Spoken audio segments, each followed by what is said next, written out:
Hello and welcome back to the Railway Guys. I've been thinking, I often go on a lot about all the Triang locomotives that I've got and how wonderful they are and everything, but I never seem to show or even discuss the Triang coaches.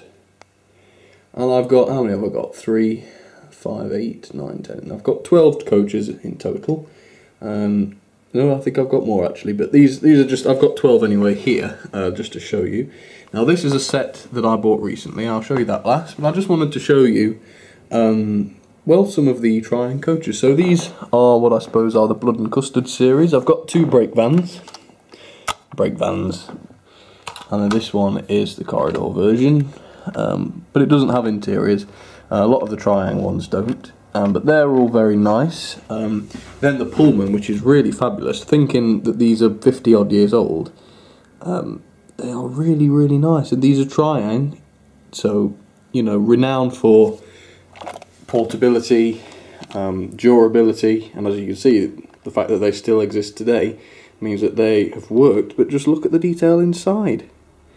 Not only have you got the lamps on the tables, but there's also little bulges that represent mugs and cups and stuff, all painted. Beautiful window detail. Exterior printed detail is fabulous. We've even got the orange in the window. I mean, compared with today's standards, it's probably a little below, perhaps.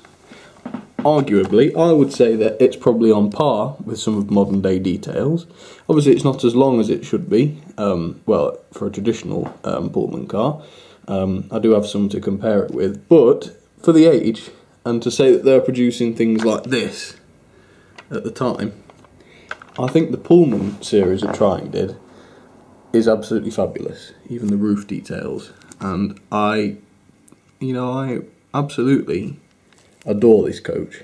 And it's a shame that they are Triang wheels because they struggle on bottom track, but that's another thing today I want to try and disband some of the rumours that they should be avoided at all costs. And with powerful locomotives you can make it work.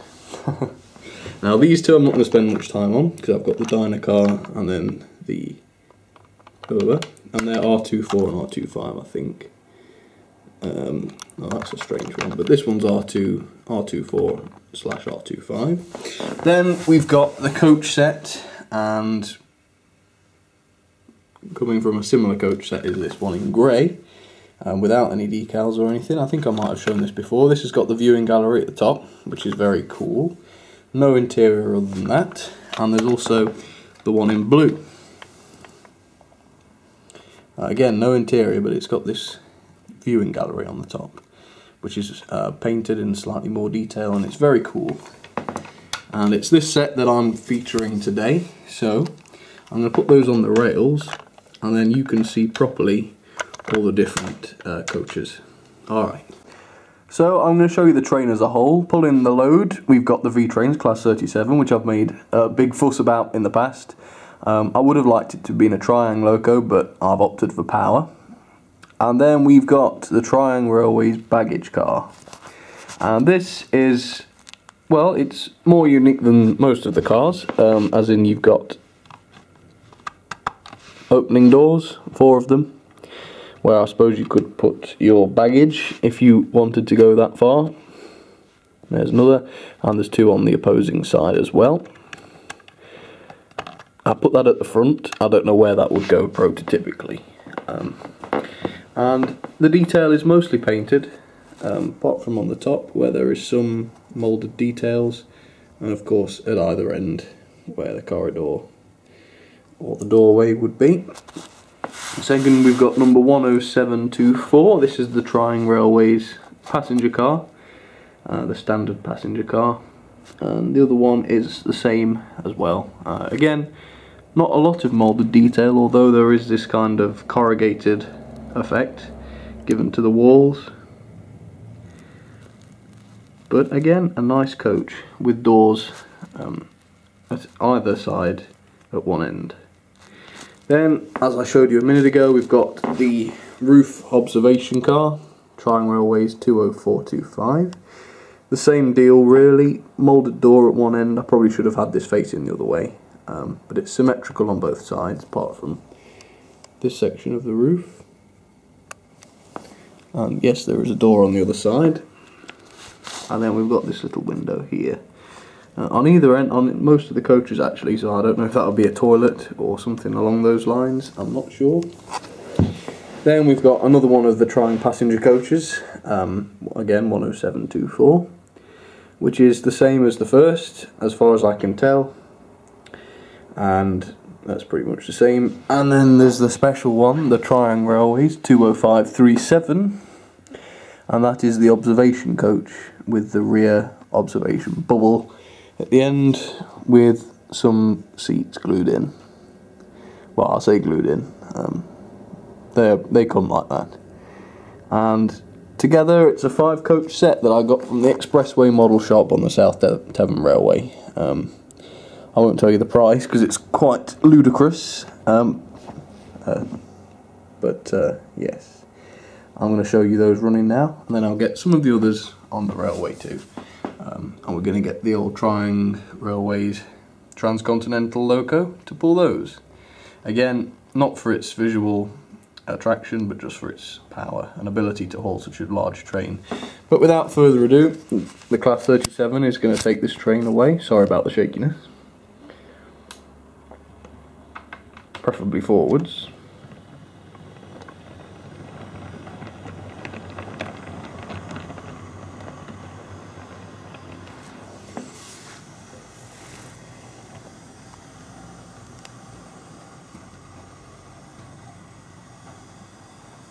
Class 37 is not sounding too good today for some reason.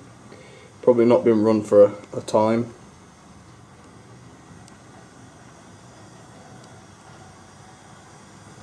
But I'll keep it nice and slow because that's the way the 37 likes it. Oh dear. Fix that little hiccup as they go through the tunnel.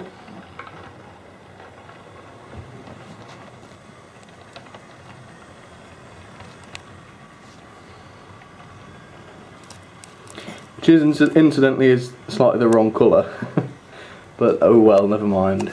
And then back we come. I'm going to change the points now so that she goes around the whole layout. Just wanted to show you the tunnel.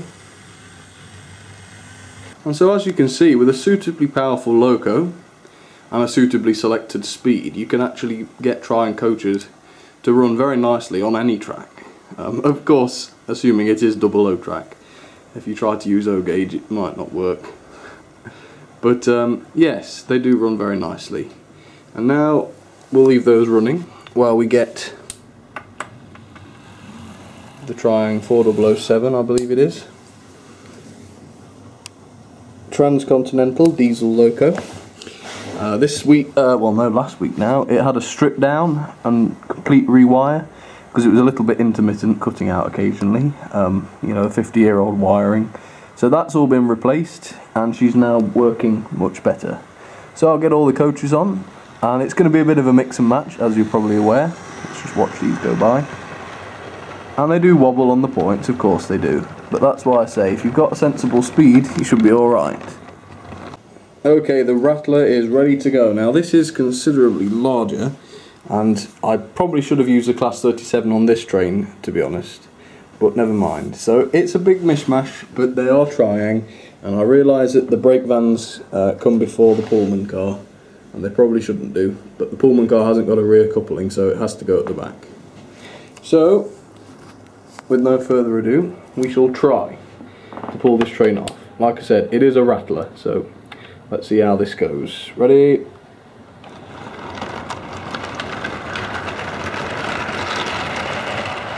It's hard to make this loco not go fast, but hopefully she'll manage. Alright, I'll go and take some shots. Oh my god, what has happened here? Okay, we might need to look at this. So it seems the couplings aren't what I thought they were, and we seem to have had something that's gone without detection. I'm not reversing the train though, that's for sure. That's suicide.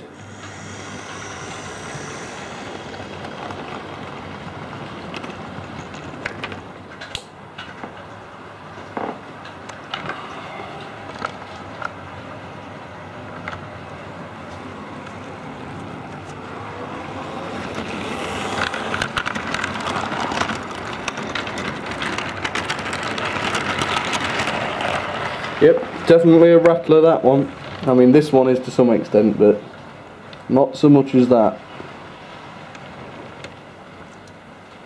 Right, naughty couplings. As you can see, it's two of the old type couplings right there, so we're going to have to make sure they're properly in this time. But the way they jaggle around, it's probably going to come undone, but we'll see. Off we go. Oh dear. Should have put that on, probably. There we are. Off you go. Alright, now we'll get some shots of the layout. You'll notice that this loco hasn't got its light anymore, by the way. And that's just because the LED was playing up. And I honestly think the intermittent connection didn't do it a lot of good either. Class 37, of course, still got all its lighting intact.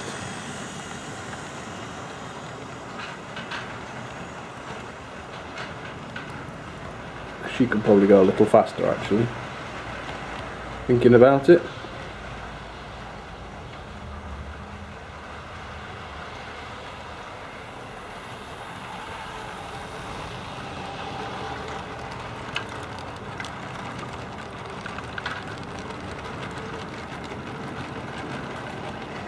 The trains are actually behaving remarkably well, actually. Can't fault their performance today.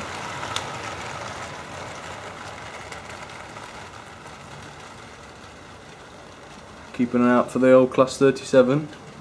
Here she comes.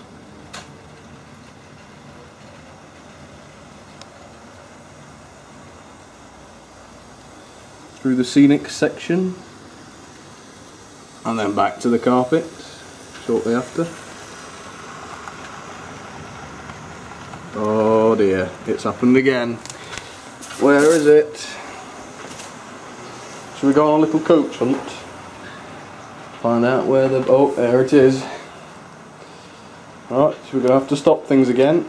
Well, I've put a little dab of grease onto the old coupling anyway, so hopefully if they do get knocked up, they'll fall back down as they're supposed to.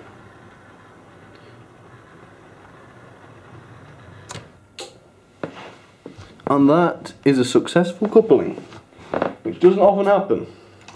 They are behaving well today, I'll admit.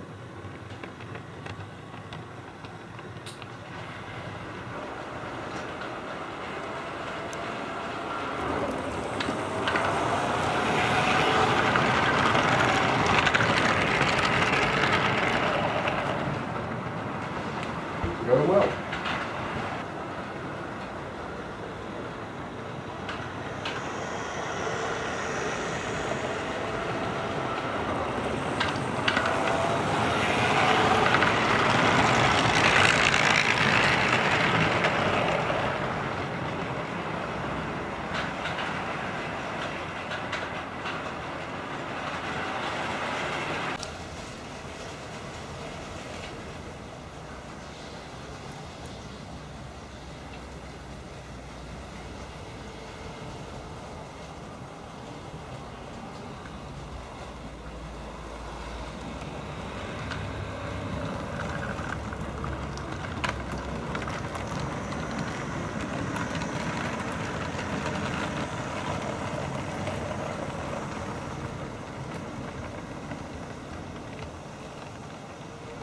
All the coaches are still on anyway, so I suppose a small mercy has occurred.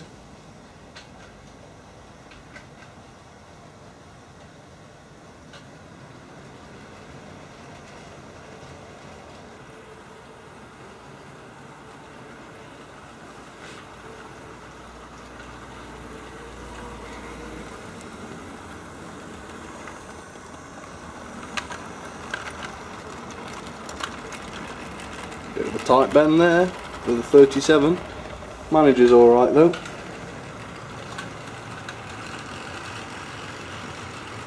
That doesn't sound good though. Disaster imminent, probably. We'll see. The beauty with Triang locos, and especially coaches, is they tend to re-rail themselves on the points as opposed to derail. So if they, some of the wheels come off, if they go over a point, you can normally cringe in, thinking, okay, here we are, big crash. But with these, 90% of the time it actually fixes the problem. So don't always cringe.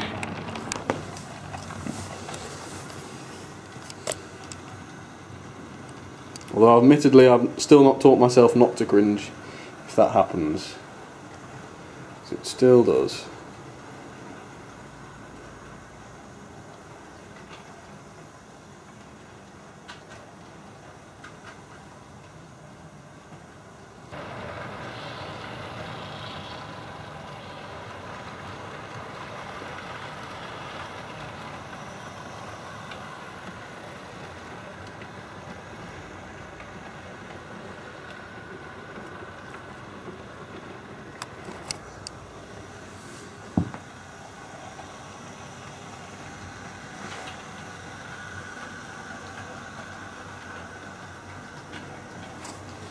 Let's just assume that the 4007 has stopped at the station, very obediently. He says with a glazed smile. Come on, let's get going. See, this is the slow section of the layout. For some locos that have high resistance, they seem to struggle on this section. But if we just give them a little shove, normally gets them back into action. And it will soon speed up. But like I say, this section is slow. You get a little bit of voltage drop. So I mean, it is a fair old way from the transformer. And because this is more of the wiggly side, it's certainly not as straight as the other side. This probably makes about here the halfway point, actually. Well guys, I hope you've enjoyed playing trains today. I'll see you next time with an unboxing of the Blue Tornado. I hope you look forward to that, but for now, thank you ever so much for watching. I've showed you all the problems this time, not hidden anything from you. Anything that's gone wrong you should have seen. So, not been too bad. I think they've behaved reasonably well. And once again, thank you very much for watching, and I'll talk to you all soon.